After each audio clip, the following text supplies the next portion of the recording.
What's up, guys? This is Chris for Manga here. I'm gonna review this week's chapter of One Piece. So yeah, Luffy wants to just get the memory fruit so no one can use it and abuse it, and he would rather give it to someone, a member of his crew, which is a smart move. He offered it to Frankie, but Frankie turned it down, saying that he'd rather be able to swim, so he's cool. So I find it quite strange that Luffy actually offered the memory fruit to Frankie instead of anyone else. That could have been because Frankie was the only member of his crew with him at the time, and he just rather like someone that he trusts to have the fruit rather than just a complete nobody, a complete stranger that might abuse it. And but it would have made more sense for him to say, let me acquire this and let me go give it to Zoro, or let me save it for Sanji. But me personally, I think that Zoro or Sanji will never get devil fruit abilities because I don't think they need it. Like, of all the members of the crew, they don't really need a power up. The only person I can think of, maybe Nami, but Usopp.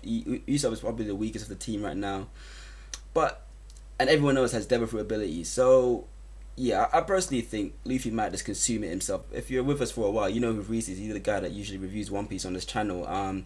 We were speculating that maybe Luffy might consume the memory fruit and have dual devil fruit abilities like Blackbeard does, but that we were thinking that could happen because so far it seems possible that might be something to do with the will of D. Who knows? That hasn't been fully revealed what the will of D means. It might be some ability to utilize more than one devil fruit powers.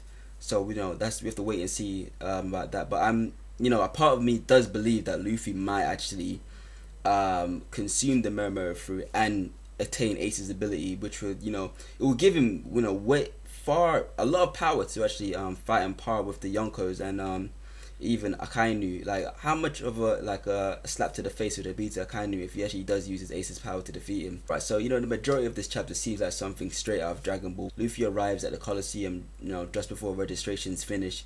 He signs up just in time. Funny thing to note was that because Luffy can't use his real name because that would just give away his identity, he tries so Frankie actually says, don't use your real name, use a fake name, use an alias, and register in the competition so we can keep our identity secret. So Luffy's like, okay, roger that. As soon as he goes to the registration desk, he just says, my name is Luke, and then he just gets a slap across the head from Frankie, just like knocking some sense into him, like, I just told you to not use your real name. Throughout this competition, Luffy's gonna be known as Lucy. I don't know what's going on with Oden, this weird transgender business. He's been doing a lot of it, like switching bodies with guys and girls. Frankie's tranny hairstyle. It's just like Luffy's name being Lucy. Now what's Oda trying to say? I don't know.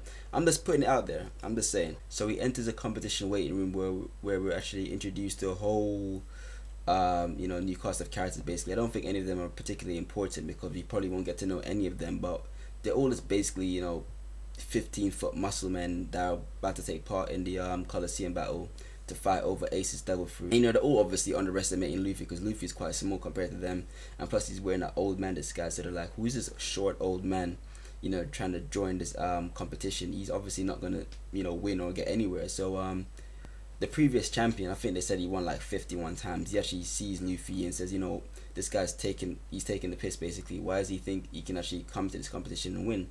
So he goes straight to him to challenge him, and then obviously Luffy just shows him who's boss, knocks him out. Oh yeah, and we get this side plot of this chapter where Sanji meets this mysterious dancer who supposedly stabbed a man before because of some love triangle, passion, something, whatever. That's completely unrelated to the main story, but this is Sanji's little side story. He's actually happy because someone's actually kind of interested in him.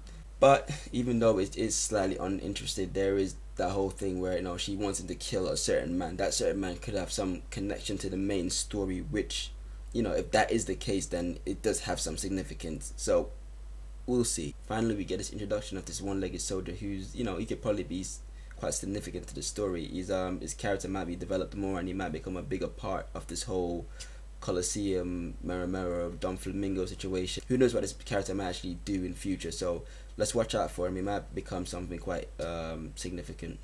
We'll see. So overall, decent chapter, 7 out of 10. Good read, but let's get to the action. I'm pretty sure the Colosseum battle is going to be great. Obviously, Luffy's going to, pretty much kick most of their asses because, he's Luffy. Like, I don't really see anyone in that particular group, or what people that we're introduced to in that little waiting room are going to be of any challenge to Luffy whatsoever.